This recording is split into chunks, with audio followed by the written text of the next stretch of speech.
em Química, tenho mestrado e doutorado em Físico-Química, pós-doutorado também na área de Físico-Química. Especificamente, trabalho com tratamento de efluentes, desenvolvendo novas técnicas para destruir moléculas orgânicas que são poluentes, e para isso a gente se utiliza de várias técnicas e de novos materiais, que é um dos focos do projeto também.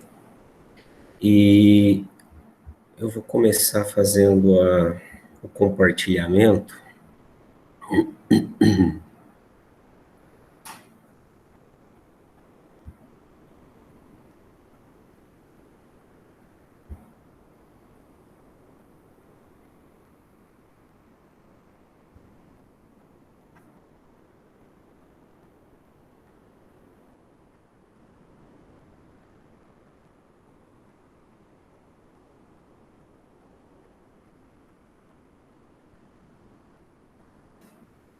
Bem, eu espero que todos estejam me ouvindo e também conseguindo visualizar os slides. Esse subprojeto, foco desse seminário, é parte de um projeto do CapSprint UFMS, na subárea de novos materiais. Eu fui como professor visitante na Universidade de Victoria, no Canadá, no Departamento de Química da Universidade de Victoria, e lá quem foi a supervisora foi a professora Cornélia Bowen. Esse projeto aqui do Instituto de Química na área de novos materiais, ele tem envolvido 5 países, como o professor Gilberto comentou, dentre eles um professor da Alemanha, que é coordenado pelo professor Gleison, outro, um professor da França, coordenado pelo professor Marco Treira, a professora Bowen, da Universidade de Victoria, e quem faz a interligação com a instituição sou eu. O subprojeto do professor Gilberto envolve 2 países, um deles é a Índia e o outro é a Rússia. Então, todos esses projetos aqui têm como objetivo o desenvolvimento de novos materiais para diversas aplicações. Bom, contar um pouquinho da trajetória de como que é a chegada no Canadá, onde que fica a instituição, para vocês terem uma noção. Então, saindo de São Paulo, vai até Vancouver de avião, e tem vários meios para se chegar lá, tem voo direto saindo de São Paulo até Toronto, e Toronto até Vancouver, ou indo pelo México, São Paulo, Cidade do México, Vancouver, que é um voo mais rápido, e aí a interligação entre Vancouver e Victoria, que é onde fica a Universidade de Victoria, se faz através de uma balsa, um ferry boat, ou de avião. De avião é menos comum porque tem poucos voos, é muito caro, então é muito mais fácil ir de ferry boat. Então, o contato mais fácil para se chegar lá é a cidade de Vancouver. Victoria é a cidade que é a capital da província da Colômbia Britânica. Ela fica numa ilha, na região do Pacífico, como vocês podem ver aqui, divisa com os Estados Unidos, faz fronteira com Seattle. Daqui, dessa região, é possível a gente ver as montanhas aqui nos Estados Unidos. Então, como eu comentei, uma travessia bastante proveitosa, dá para a gente apreciar bastante a paisagem, a cidade é muito bonita mesmo. Aqui tem algumas imagens de 2 épocas distintas do ano.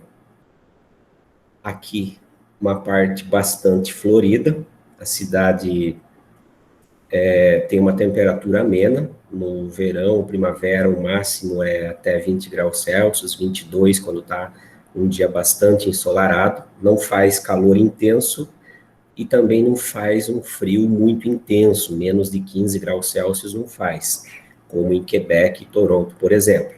Mas, no verão, a gente tem imagens como essa daqui. É a mesma região portuária, então dá para ver acúmulo de neve com bastante intensidade também. Aqui no mês de janeiro. É uma imagem que eu tirei da janela do apartamento que eu estava morando no subsolo, então dá para ver bem a intensidade do inverno. A Universidade de Victoria é uma universidade não muito grande, tem em torno de entre 15 e 20 mil alunos. O departamento de Química é constituído por aproximadamente 35 professores, não é um departamento muito grande, mas a infraestrutura é impressionante, é espantosa. Algumas informações interessantes é que, por exemplo, quando eu cheguei para trabalhar na universidade como professor visitante, eu tive que passar por uma espécie de um treinamento. Todos os alunos ou trabalhadores, colaboradores que chegam na instituição, por regra, têm que fazer diversos cursos presenciais e cursos online. Eu cheguei a fazer mais ou menos uns 4 cursos, se eu não estou enganado. Curso de evacuação do prédio por causa de terremoto, curso de técnicas de como você vai combater o incêndio em caso de algum acidente. Então, a equipe de segurança da universidade dá um curso durante o dia todo e você tem que participar. Curso também de como se comportar no laboratório, quais são os procedimentos que se devem ter em mente e quem deve ser chamado em caso de alguma emergência, quais os primeiros cuidados que se deve tomar. No começo eu achei um pouco estranho, bastante enfadonho em algumas coisas, mas depois eu concordei que é bastante importante ter esse treinamento prévio para se chegar no laboratório e você saber como se comportar em caso de algum determinado acidente. Eles têm equipes treinadas para atender em qualquer situação e como que você vai se comportar numa determinada situação. Isso é bastante importante, apesar de ter tomado uns 15 dias fazendo o curso. O período que eu estive lá compreendeu entre o mês de agosto e o mês de julho de 2020, e dentro desse período, como todos vocês também já passaram aqui no Brasil, a gente passou por um período de quarentena bastante acirrada entre o mês de março e o mês de junho. Então, basicamente, tudo foi fechado, não teve nada aberto, mas nada funcionando. A gente podia sair na rua apenas para ir no supermercado ou na farmácia, e extremamente controlado. Não tinha uma liberação mais ou menos como aconteceu aqui no Brasil. E nesse período a gente aproveitou para fazer reuniões. Essas reuniões eram reuniões semanais. A professora que coordena o grupo, ela tem de costume fazer reuniões semanais, onde cada colaborador apresenta a parte do seu resultado que desenvolveu durante a semana, e as pessoas discutiam esses resultados e propunham rotas para melhorar, etc., e assim por diante. E durante a quarentena também não foi diferente, só que não tinham resultados novos para serem apresentados. Então, foi desenvolvida uma série de atividades, como desenvolver políticas de equidade, igualdade e assim por diante, discutir resultados, propor escrita de artigos, teve prévia de teses. Então, toda semana era sagrado a participação e discussão de resultados do grupo. Dentro desse período de quarentena, a gente focou, no meu caso específico, na escrita de 2 trabalhos. Esses 2 trabalhos, eles estão em preparação ainda. O primeiro deles é o foco desse seminário, que ele está um pouquinho mais atrasado em relação ao segundo, porque os resultados ainda estão sendo tratados, que é sobre cinética de agregação de nanopartículas de prata com as cucurbiturilas, no caso específico a 6 e a 7, e a presença e a ausência de hóspedes dentro dessas cucurbiturilas, por exemplo. O segundo trabalho, ele já está um pouco mais adiantado. A ideia é que a gente submeta ele até o fim desse mês de novembro para uma revista de fator de impacto expressivo, ou pelo menos Qualis A1, a gente está tentando submeter ela. e trata da síntese de nanopartículas dopadas com boro, formando um filme para catálise heterogênea.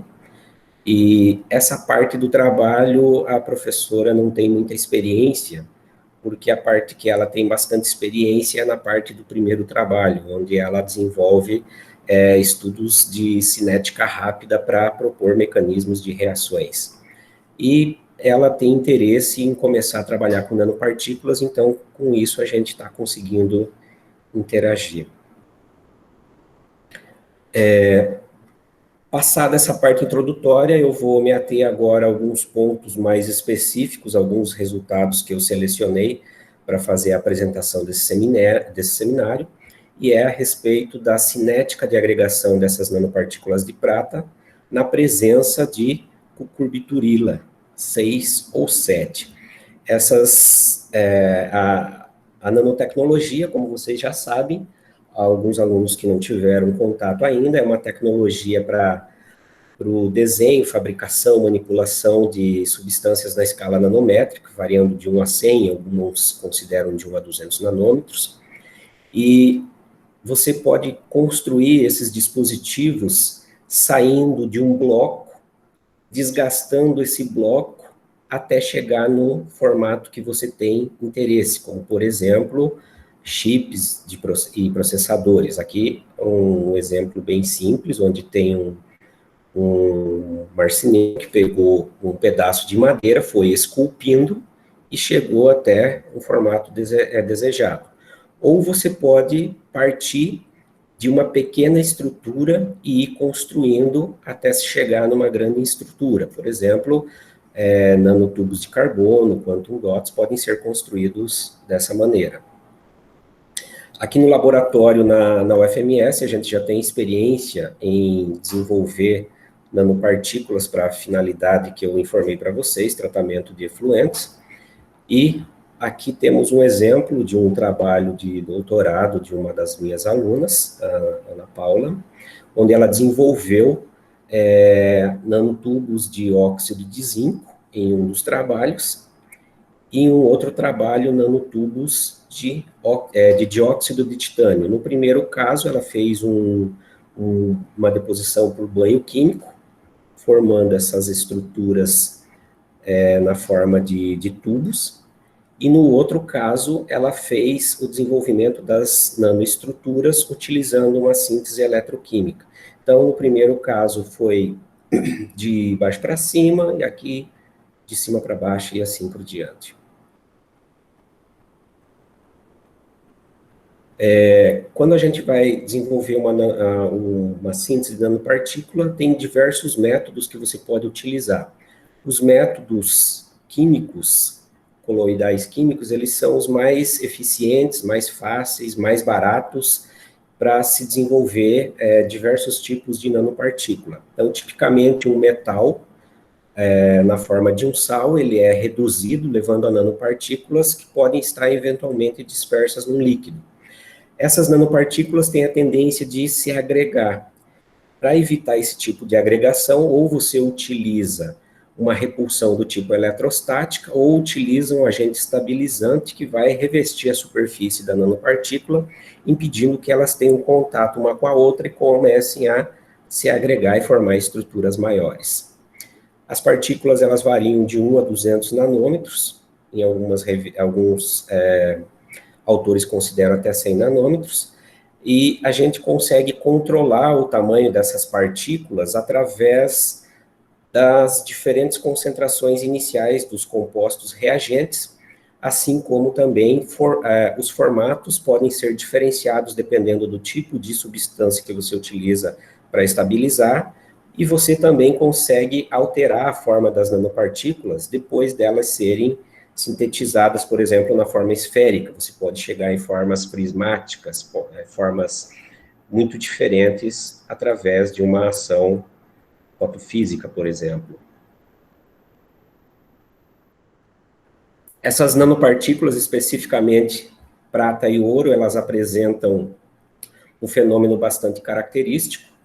Elas absorvem radiação na faixa de 400 a 500 nanômetros, e na superfície, elas geram uma onda de elétrons que chama-se onda de plasmon.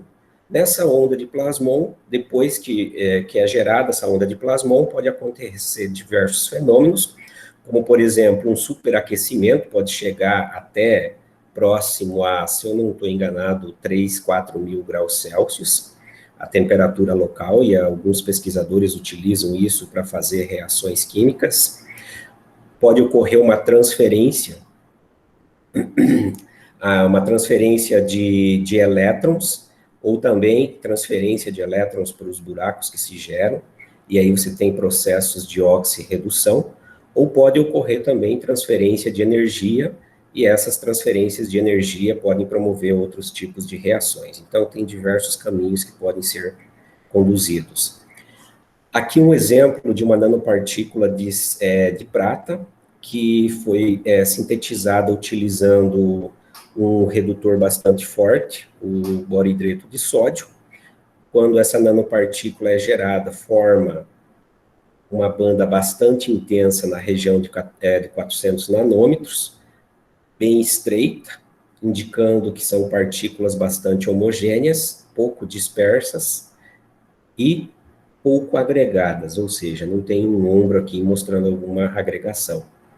A partir do momento que eu vou irradiar essas nanopartículas com um determinado comprimento de onda, nesse caso que foi utilizado uma lâmpada policromática, e ela vai mudando a estrutura dessa nanopartícula, formando uma substância que vai mudando da coloração amarela, passando pelo verde, chegando até azul, onde essa coloração azulada são os nanoprismas, por exemplo. Esse trabalho eu fiz em 2003, quando estava fazendo mestrado ainda, então já tinha uma certa experiência com nanopartículas de prata.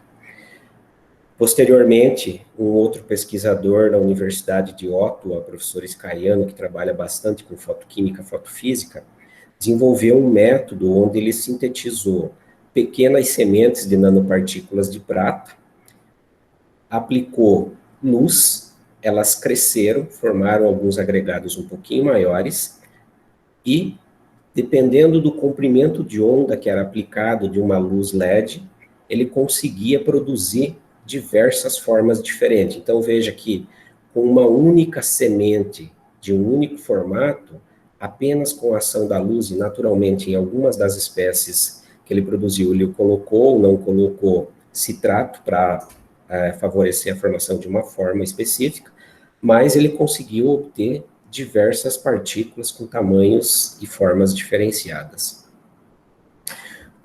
Aqui mais um exemplo de nanopartículas aplicadas ao tratamento de efluentes. Aqui foi construído, nesse caso aqui, nanoestruturas de óxido de cobre, e essas nanoestruturas de óxido de cobre foram utilizadas para constituir um eletrodo, e esse eletrodo conseguiu gerar radicais hidroxila, que por sua vez atacaram moléculas orgânicas.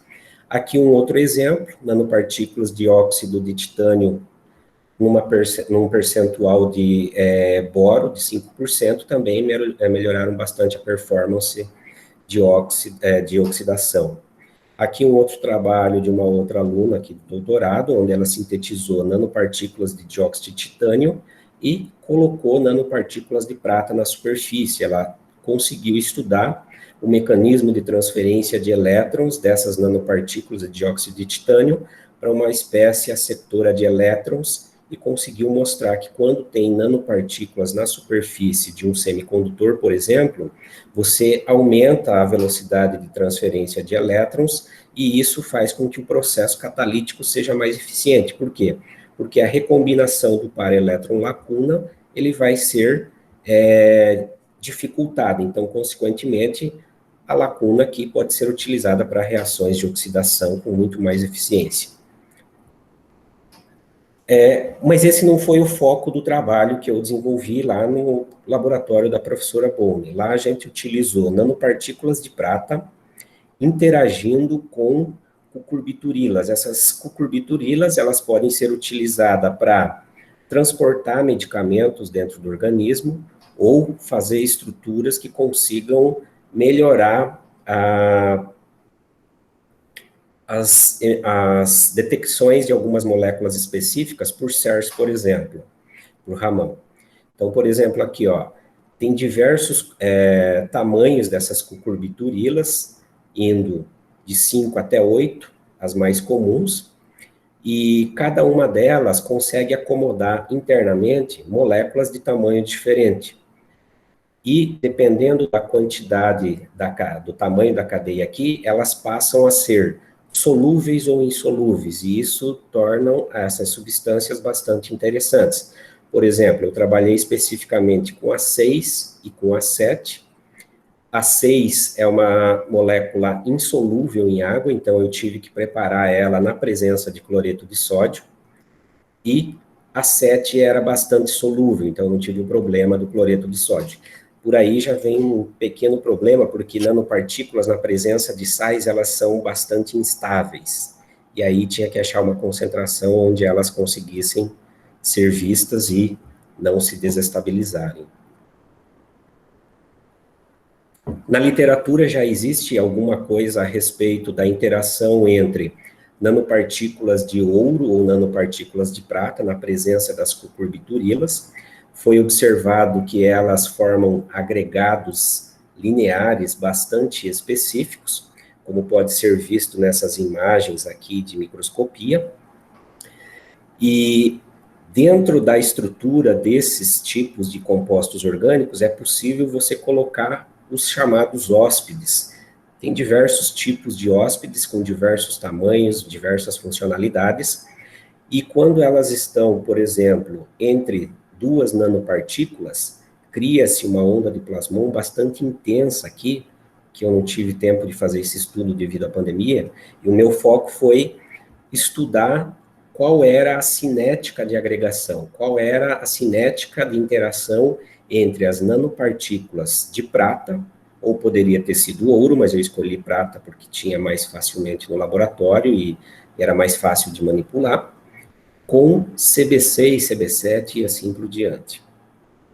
Então, o objetivo é estudar a agregação dessas nanopartículas com diferentes tamanhos, então a ideia também era verificar se o tamanho da nanopartícula iria ter uma influência na velocidade de agregação entre esses compostos que são chamados hospedeiros, na presença e na ausência de hóspedes. Eu não vou apresentar os resultados na presença na presença de hóspedes, porque senão fica muito extenso o seminário.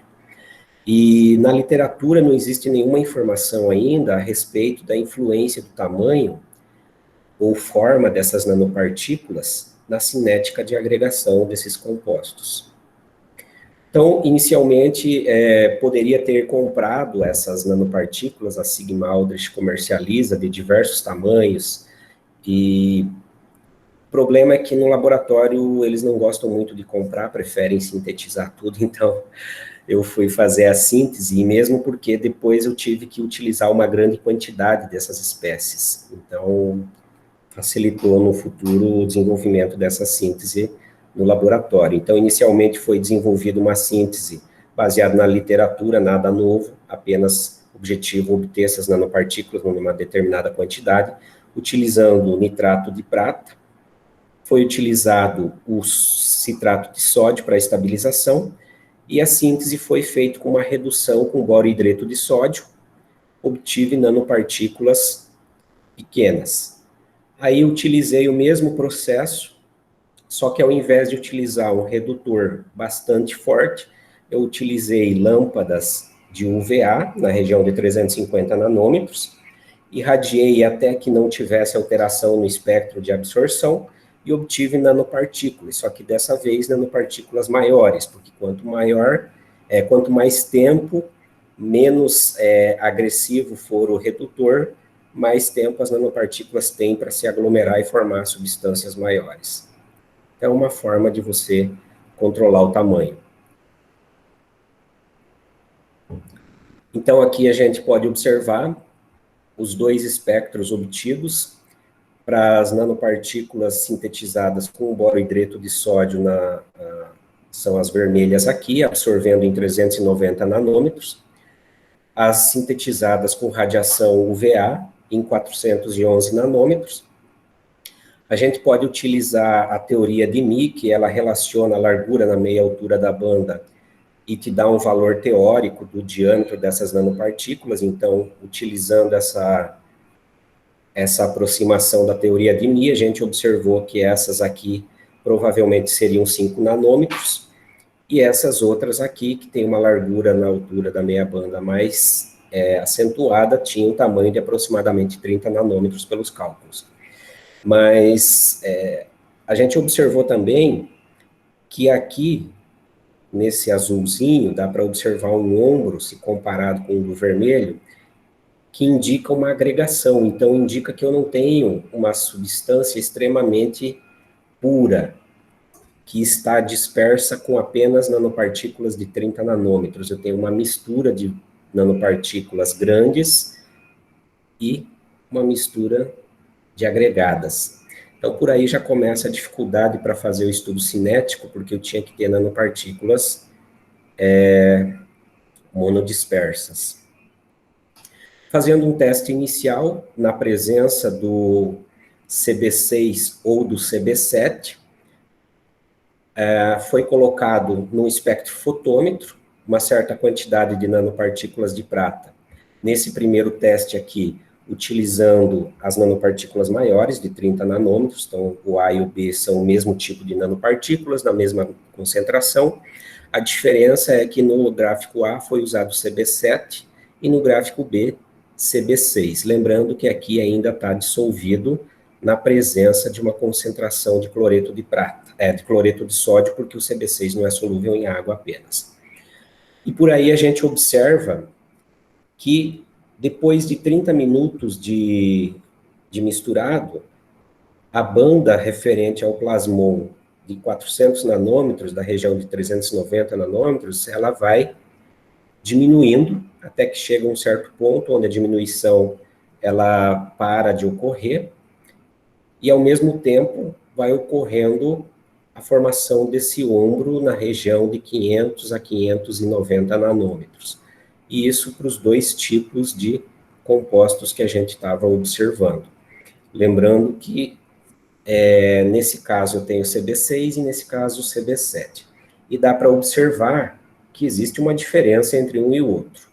Aqui dá para ver que é mais lento e aqui dá para ver que é mais rápido. Veja que o equipamento tem essa limitação que eu não consigo saber o que acontece nessa região aqui, do ponto zero até o primeiro ponto de medida, porque levava mais ou menos 1 minuto para fazer a medida na escala de tempo que foi utilizada. E aqui, de zero até o mesmo tempo, o decaimento foi muito mais acentuado. Então, o que aconteceu ali?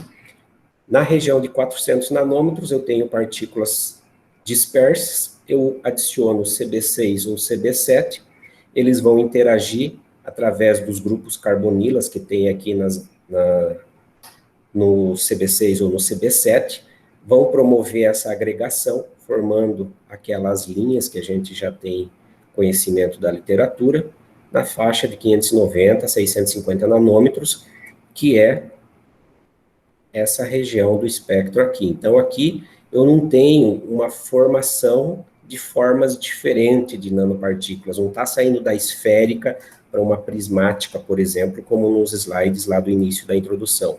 Ele simplesmente está deslocando o comprimento de onda devido a formar estruturas maiores. Bem, mas a gente tem o interesse em saber o que acontece nesses primeiros instantes aqui, ó. Então, a gente viu que o espectrofotômetro não era capaz de fazer essa medição. Então, teria que ter um equipamento que conseguisse fazer essa medição. Então, a gente utilizou o stop flow.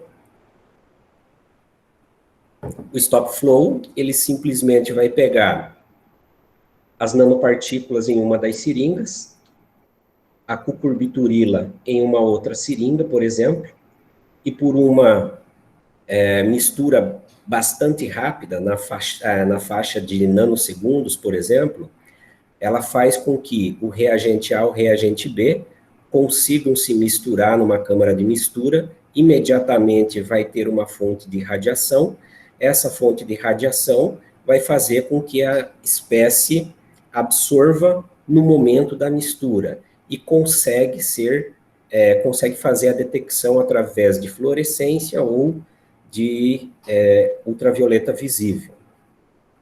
E aí a gente vai acompanhar o decaimento desse tempo curto. Então, por exemplo, aqui, aqueles experimentos que foram feitos observando com o espectrofotômetro do ultravioleta visível, foi feito aqui utilizando o stop flow.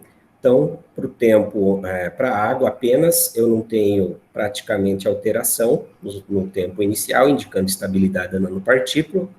Coloco uma certa quantidade de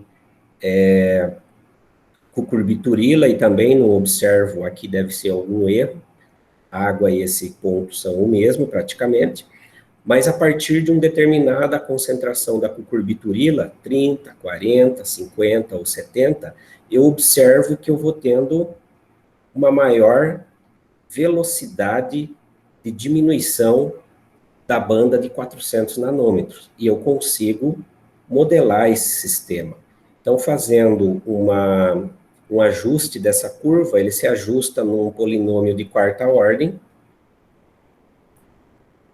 e aí eu consigo tirar 4 constantes de velocidade. Aí é que vem o problema nesse caso.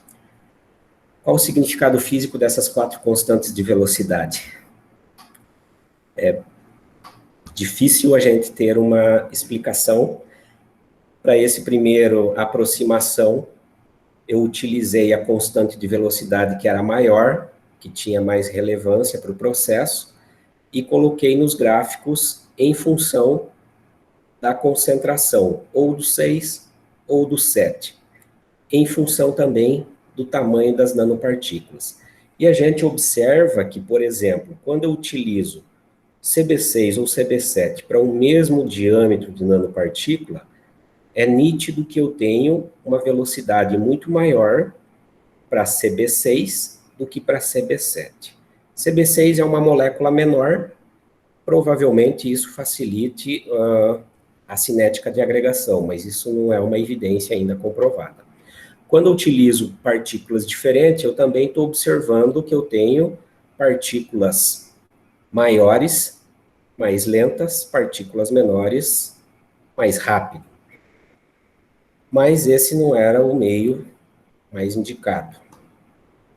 Então, de acordo com os resultados desses primeiros experimentos, a gente pode observar que a CB6 ela foi mais ou menos 22 vezes maior o valor da constante observada do que para CB7. E quando eu comparo o diâmetro, o menor foi mais ou menos 4 vezes maior do que para o diâmetro maior. Então, observações com base nesse tipo de modelo bastante aproximado. Aí, fazendo uma busca na literatura, estudando um pouquinho mais para entender o processo de agregação, eu observei que em 2005, um pesquisador que, por coincidência, era lá do Canadá, hoje está na Universidade da Califórnia, Moscovitz, que trabalha bastante com o Raman, ele desenvolveu um modelo onde ele considera apenas os primeiros segundos para a agregação dessas nanopartículas. Então, o modelo desse pesquisador, ele considera que o estágio de agregação, o processo de agregação ocorre principalmente nos primeiros minutos, e aí você vai formar um dubleto, ou seja, ele considera que uma nanopartícula mais uma nanopartícula com o substrato orgânico que ele utilizou é um substrato diferente, não era a cucurbiturila, era uma molécula orgânica qualquer.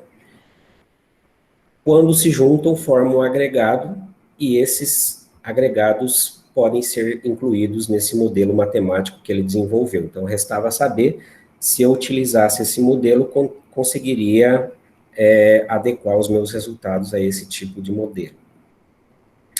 Então, a equação que ele obteve é uma equação que leva em consideração o tamanho da nanopartícula, que ela é uma nanopartícula que forma agregados dubletes, e manipulando um pouquinho a equação, fazendo com que eu tenha o valor do A1 como sendo igual ao K0. Esse K0 aqui, ele vai ser proporcional à dimerização, à constante de dimerização Ka, que ocorre nessa etapa inicial aqui. Então, eu consigo propor um gráfico onde vai ter o LN de A1 com a concentração da cucurbiturila. Então, se tiver certo esse modelo, eu devo ter um resultado parecido com isso daqui. Então, eu tinha que pegar aqueles resultados, colocar no modelo. Então, foi colocada a equação no modelo. E nessa parte inicial, eu tive bastante conversa com o professor Anderson, que a gente discutiu bastante essa questão, ele pôde me ajudar bastante nessa parte. E o LN de K, em função do CB6 ou do CB7, a gente observa, aqui os dados experimentais estão em pretos, e o modelo matemático, essa linha em vermelho aqui, estão plotando de forma bastante adequada os resultados que foram obtidos lá na primeira parte. Aqui para uma outra condição, aqui para o outro experimento, os 4 primeiros experimentos iniciais, a gente pode observar que o modelo foi bastante eficiente. Então, utilizando esse modelo para calcular essa constante observada, como é a concentração no início, se eu pego CB6 ou CB7, dá para observar que eu tenho uma diferença entre o 6 e o 7, ambos têm tamanhos diferentes, o 6 praticamente 2 vezes mais rápido do que o 7. No caso, quando eu tenho partículas de nanopartículas de prata maiores, eu tenho uma pequena diminuição dessa diferença. Quando eu comparo o 6 utilizando nanopartículas pequenas e nanopartículas grandes, eu tenho uma diferença bem maior, 11 vezes maior a velocidade de agregação. Então, por enquanto, nessa primeira parte, o modelo cinético ele consegue sobrepor bem os dados experimentais, então a gente pode utilizar o modelo de agregação para esse tipo de trabalho. As nanopartículas sintetizadas utilizando a radiação ultravioleta, elas foram muito difíceis de se reproduzir. O que significa isso? Toda vez que eu ia fazer o experimento que eu precisava uma nova remessa de nanopartículas, o estado de agregação, aquele ombro que aparecia na região de 450 nanômetros, era diferente. Era pequena a diferença, mas o resultado na cinética de agregação era muito grande. Então, eu observei que, para eu produzir uma nanopartícula grande, utilizando essa metodologia, não era muito interessante. E além disso, levava 230 minutos de radiação, aproximadamente. Um outro questionamento que foi feito pelo grupo é que também, será que eu não tenho uma influência do borohidreto? Será que o borohidreto na superfície da nanopartícula vai alterar a cinética de agregação? Aí eu fui procurar meios para remover o borohidreto, isso não é possível. Eu encontrei vários artigos informando que depois que você utiliza borohidreto, ele vai ficar absorvido na superfície da nanopartícula e você não vai conseguir remover. Então,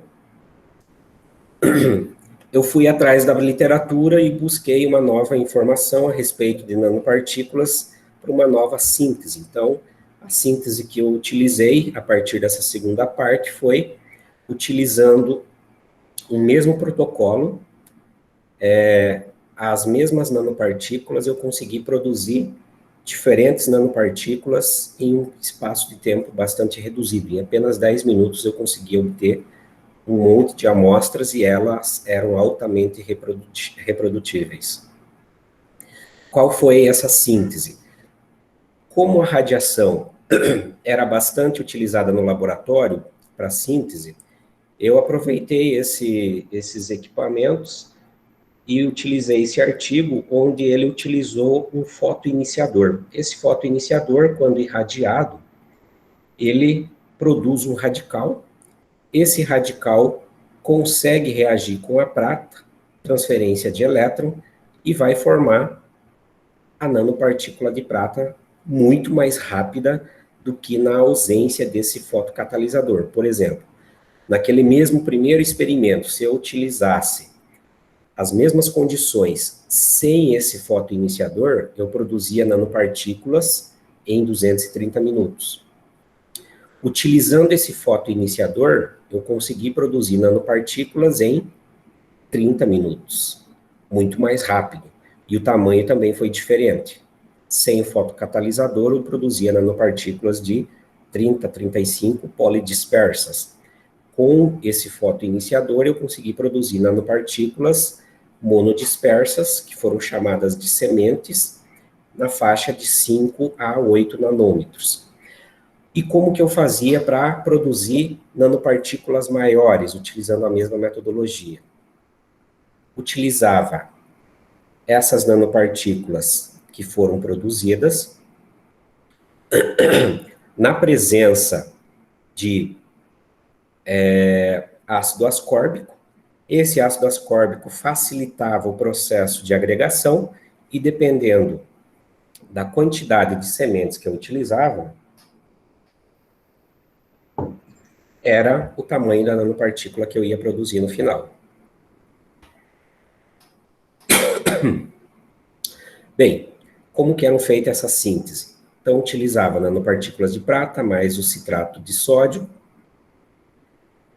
fazia o processo de retirada do oxigênio, na verdade aqui está errado, é nitrogênio, então eu retirava o oxigênio, adicionando nitrogênio, borbulhava por 30 minutos, adicionava o fotoiniciador, colocava essa solução dentro de um reator fotoquímico com as lâmpadas de UVA, por mais ou menos 30 minutos, o tempo necessário para o espectro de absorção parar de variar, indicando que todas as etapas foram cumpridas, e eu produzia as nanopartículas pequenas, na faixa de 5 nanômetros. Agora, para produzir as nanopartículas maiores, eu já partia direto daqui, colocava a mesma concentração do nitrato de prata na presença do citrato de sódio e adicionava ácido ascórbico numa razão de 1 ml por minuto, 10 milimolar. Utilizava para isso uma bomba peristáltica com uma seringa e em 10 minutos eu tinha uma determinada quantidade de nanopartículas e o tamanho delas dependiam da quantidade ou do volume que eu adicionava de nanopartículas que eu chamei de sementes. Então, nesse caso, eu utilizei 50, 250 e 1250 microlitros, e quanto maior a quantidade de sementes, menor o tamanho da nanopartícula. Daqui, essas nanopartículas foram para caracterização, UV-Vis, microscopia, não deu para fazer o potencial zeta lá.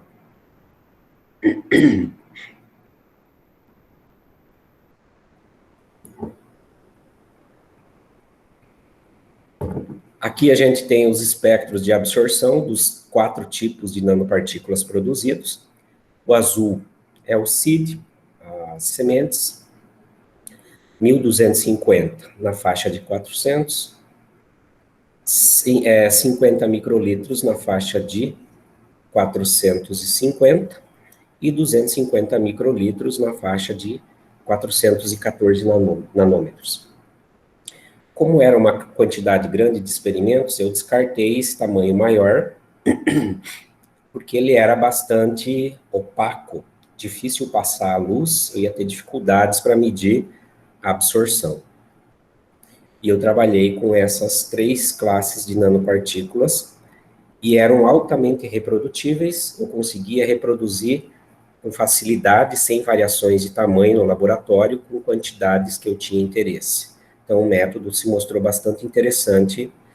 Além disso, se eu quisesse obter, a ideia era continuar o trabalho, mas falta tempo, obter nanopartículas de formatos diferentes, eu só pegaria essas nanopartículas que já estavam produzidas e iria fazer o processo de irradiação com LED, por exemplo, porque é mais potente, e dependendo do comprimento de onda que eu utilizasse, eu poderia produzir prismas, cilindros e assim por diante. Mas não deu tempo.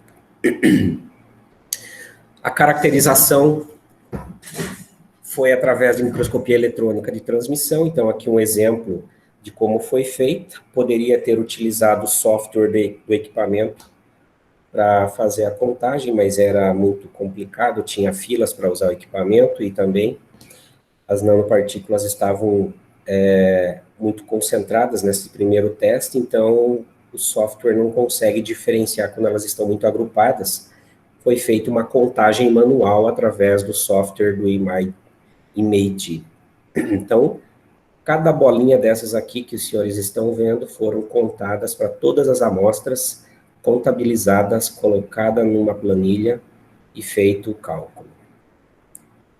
Fazendo todo esse processo para os 3 diferentes tipos de nanopartículas, eu consegui observar aqui, para as sementes eu tive um tamanho de 8 nanômetros. Quando utilizei um volume intermediário de sementes, eu obtive 27 nanômetros. Quando utilizei um volume maior, obtive 46 nanômetros. Então, essas 3 amostras de tamanhos diferentes foram utilizadas como sendo as quantidades e tipos de partida para os experimentos. Então, nesse gráfico a gente tem aqui o pico da absorção, o pico máximo da absorção das 3 nanopartículas, o diâmetro que foi calculado com microscopia, a concentração, levando em consideração o diâmetro, e um parâmetro importante que a gente também tem que levar em consideração, não só a concentração, mas a área superficial. Então, é possível fazer o cálculo da área superficial, e a gente vai observar que, utilizando a área superficial, é muito mais fácil de você correlacionar com os resultados, ou é muito mais correto do que somente a concentração. Então, novamente, os experimentos foram feitos utilizando o mesmo modelo para fazer as correlações e calcular as constantes.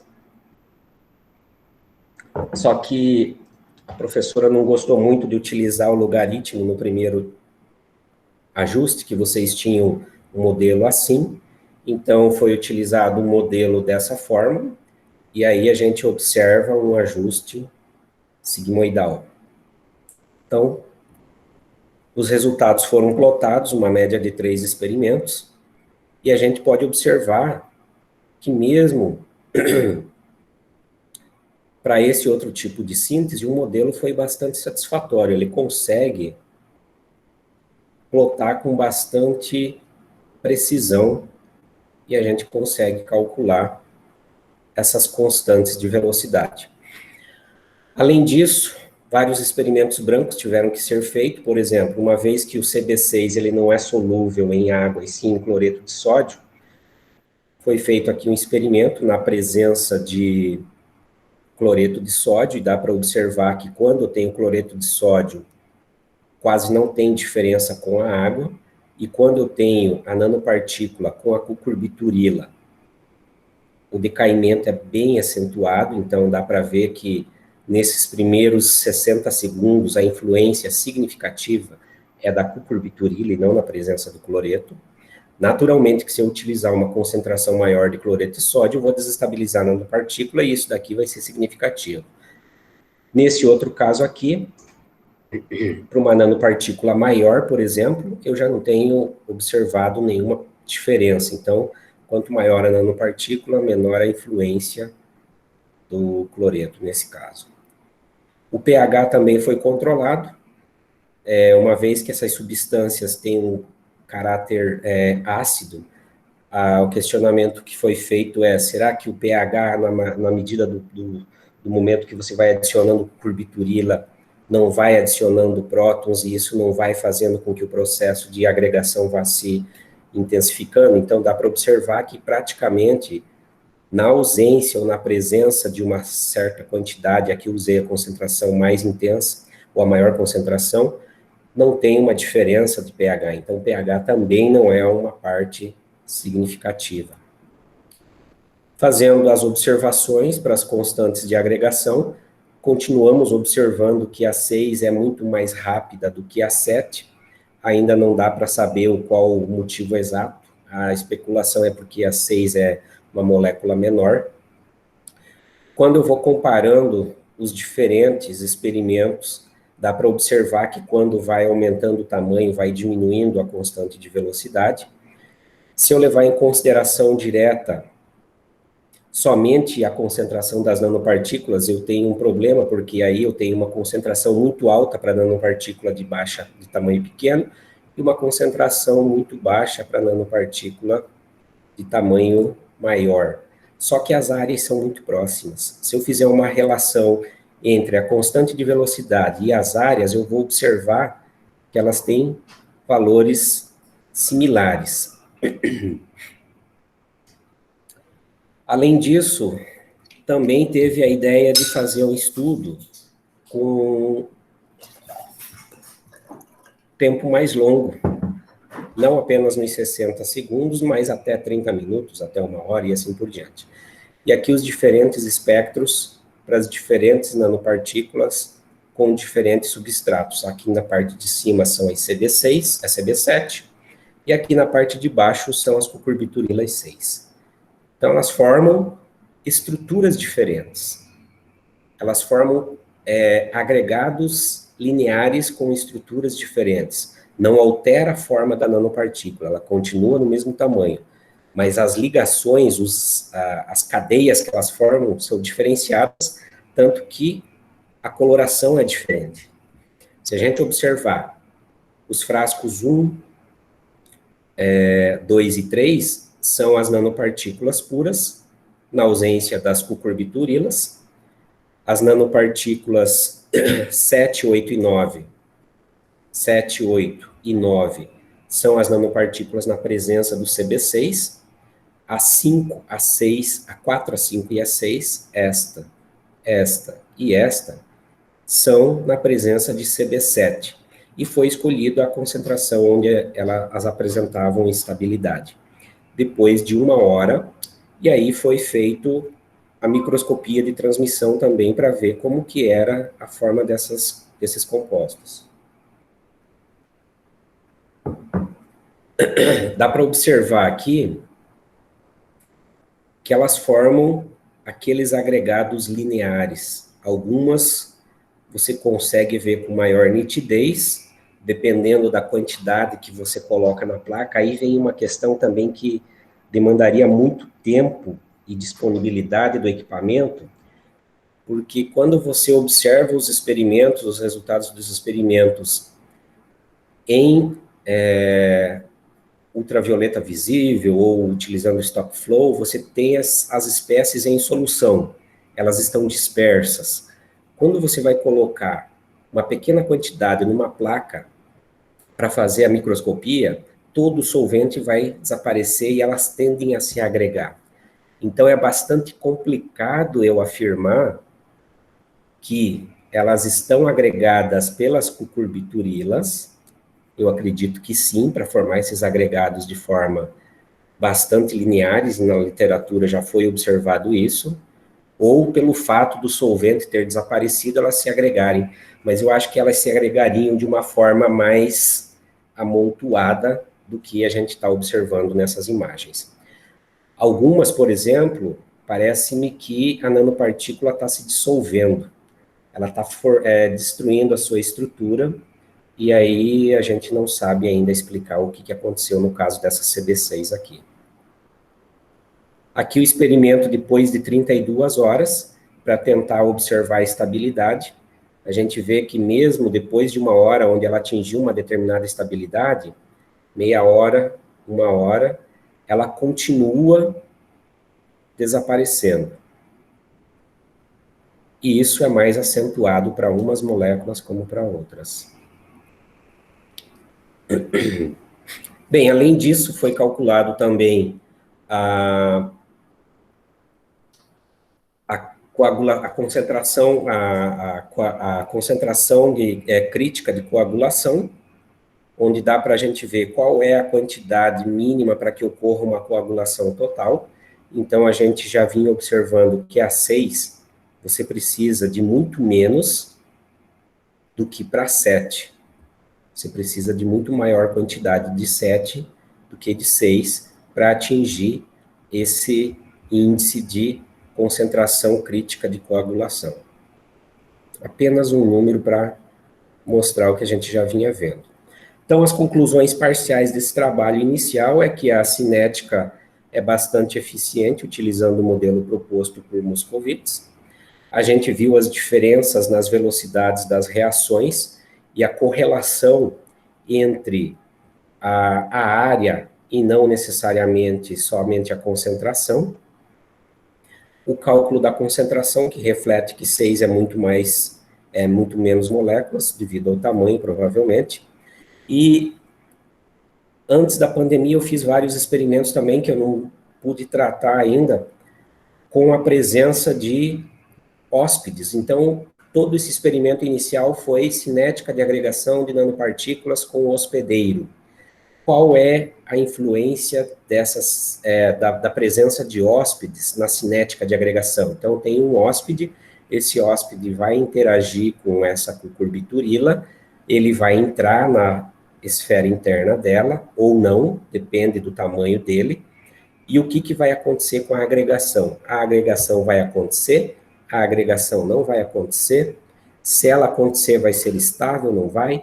E aí é que entra bastante conhecimento da professora lá do grupo para fazer o estudo, porque ela tem muito conhecimento até esse ponto aqui, onde ela estuda muito cinética de agregação de hóspede e hospedeiro, e esse hóspede pode ser sais biliares, cucurbiturilas e assim por diante, com os diferentes tipos de hóspedes. E aí a gente colocou agora nanopartícula para ver o que acontece. Foi estudado com vários tipos de hóspedes, que eles já têm trabalho lá no grupo, rodamina, adamantina, vários aminoácidos, e esses compostos, eles podem ser utilizados, por exemplo, qual a ideia disso daqui, qual a importância? Se eu conseguir colocar um hóspede aqui dentro dessa cucurbiturila, na presença de nanopartículas, por exemplo, e ele não for um composto que tenha uma sensibilidade a CERS, por exemplo, devido a essa onda de plasmon intensificada aqui, ele pode ter uma intensificação nas suas medições para CERS, e aí você passa a ter uma espécie de um sensor. Se, por exemplo, eu quiser utilizar isso para transporte de um medicamento, imagine que eu tenho aqui dentro uma espécie, um medicamento, que deve ser transportado dentro do organismo.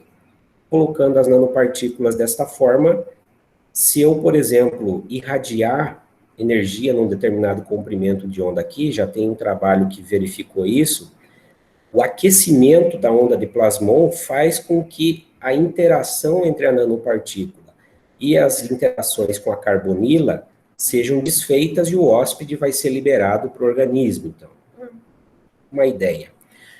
Para o nosso trabalho aqui em MS, o que é importante isso? Eu posso utilizar, por exemplo, essas nanopartículas e o modelo desenvolvido como sendo uma nova metodologia para quantificar restos de pesticidas no meio, utilizando ultravioleta visível e não HPLC, que é uma técnica mais cara, por exemplo, e assim por diante. Então, esse trabalho foi bastante interessante, me possibilitou aprender uma nova metodologia, aprender a utilizar novos equipamentos. Eu já tinha conhecimento em utilizar fluorímetros, espectrofotômetros, mas não tinha bastante afinidade com stop flow, onde você tem uma cinética bastante rápida.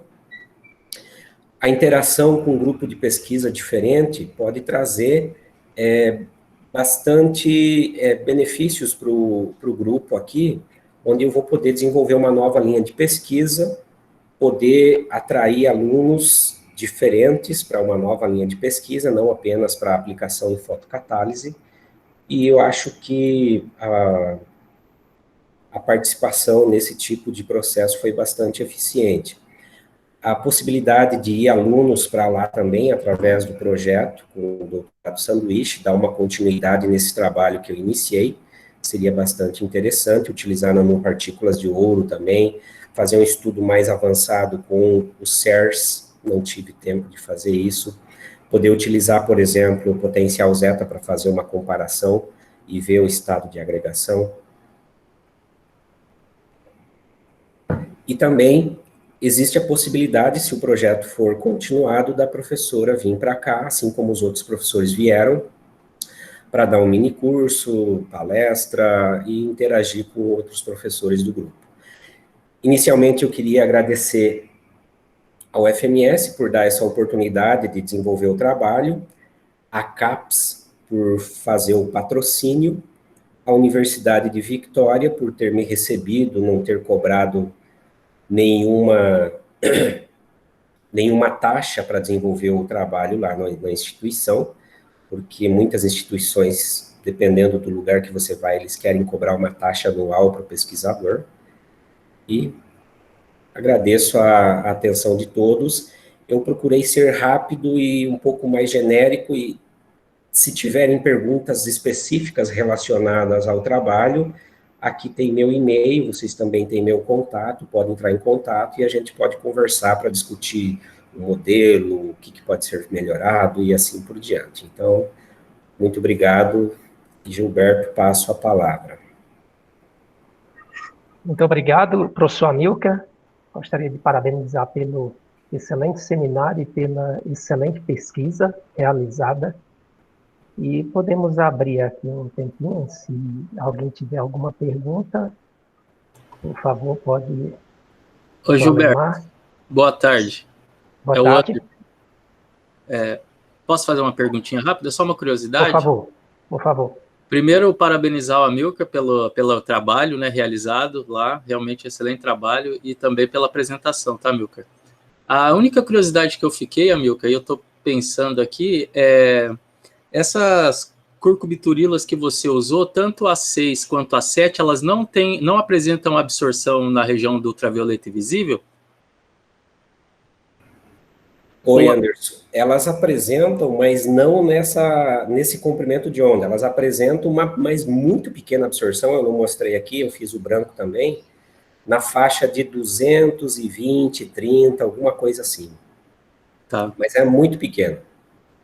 Eu estou te perguntando isso só porque, dado o efeito de ressonância de plasma das nanopartículas metálicas, no caso aí a prata, às vezes quando você coloca essas moléculas próximas de uma nanoestrutura, né, pensando em você discutir essas questões, né, da formação desses agregados lineares, esse efeito de ressonância de plasma pode alterar o espectro de absorção dessa molécula que chega próximo ou mesmo absorve na superfície.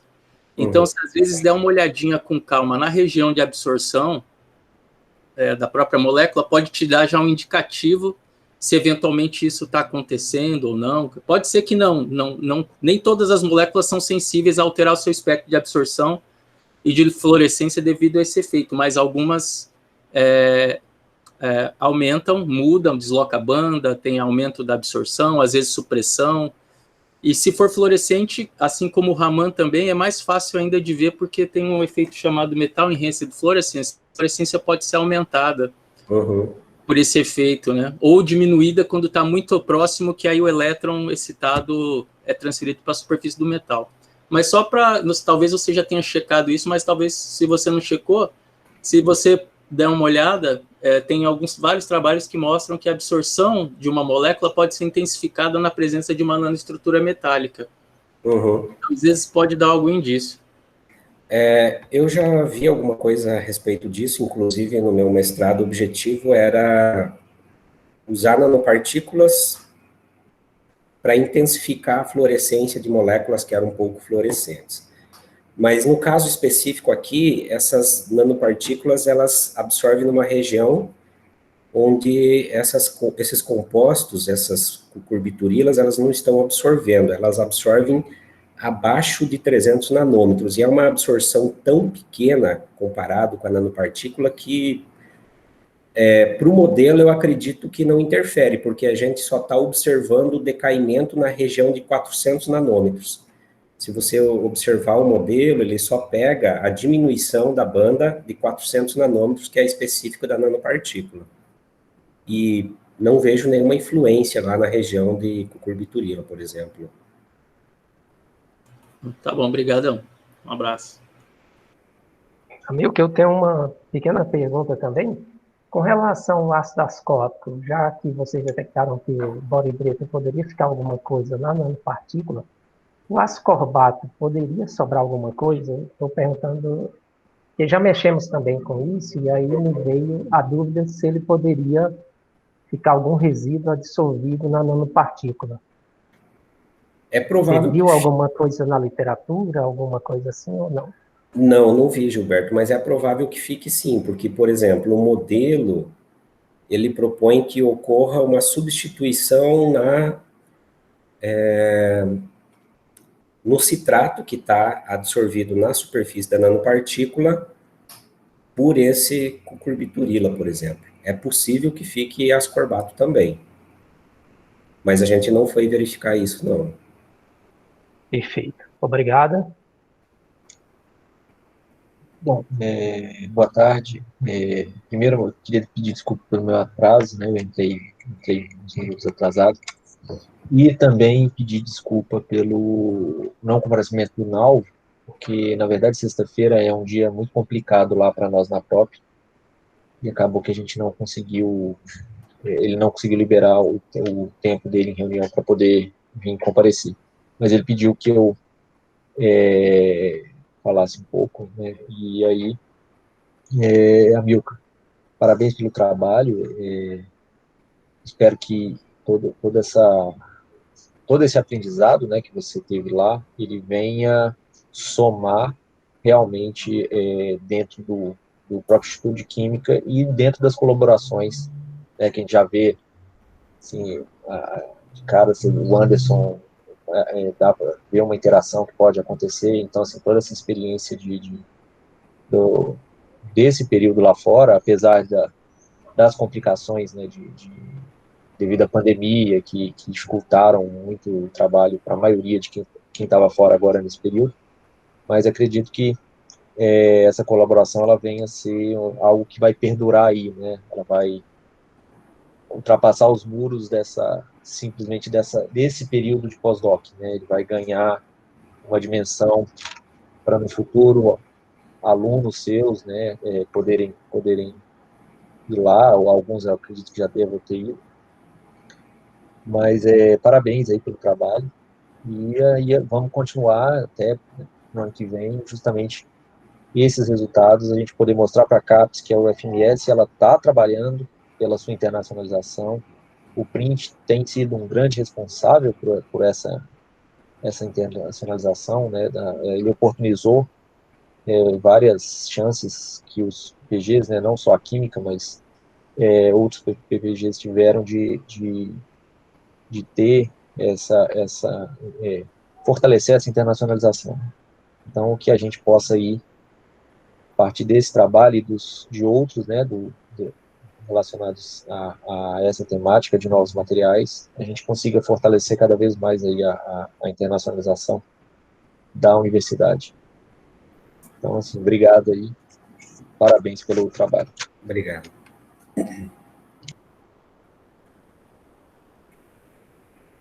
Mais uma vez, obrigado, Amilcar. E além, acho que podemos finalizar, né? E aí os próximos seminários serão divulgados na página onde o seminário do Amilcar foi divulgado. Sim. Então, uma boa tarde a todos. Se o Alain tiver alguma coisa para complementar, por favor. Não, Gilberto, é só isso mesmo.